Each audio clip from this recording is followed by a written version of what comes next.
Сенім сыйқыры. Сан-Франциско қаласы.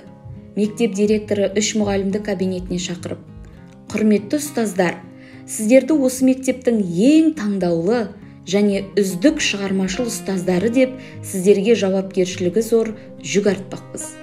Мектебіміздің ең үздік, ең ақылды деген 90 оқушысын келер жылға дейін жақсылап оқытып, үйретуге тапсырма бермекпіз.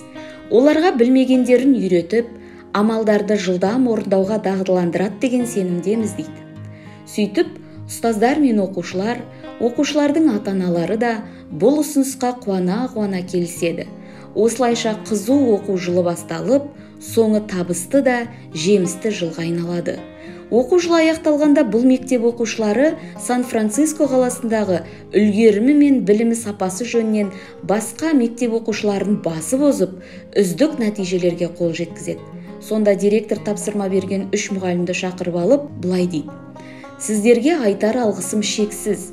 Дегенмен мойындамасқа амал жоқ.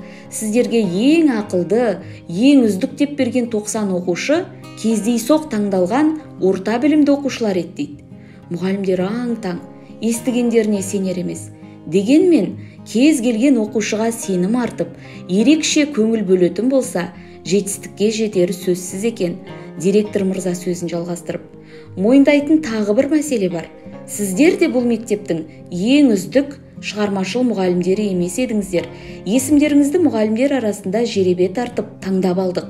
Мінекей, сіздер де өздеріңізге үздік мұғаліммін деп сенгендіктен осындай керемет жетістікке қол жеткіздіңіздер. Сіздерді құттықтаймын деп сөзін аяқтайды. Сенім адамды жеңіске жетелейді, ал күмән жеңіліске. Сондықтан бір-бірімізге сенім артып, ортақ мүддені көздеп, аянбай еңбек етейік. Эдулайн кітаптары телеграм каналынан. Оқыған Айнагүл Тасболат.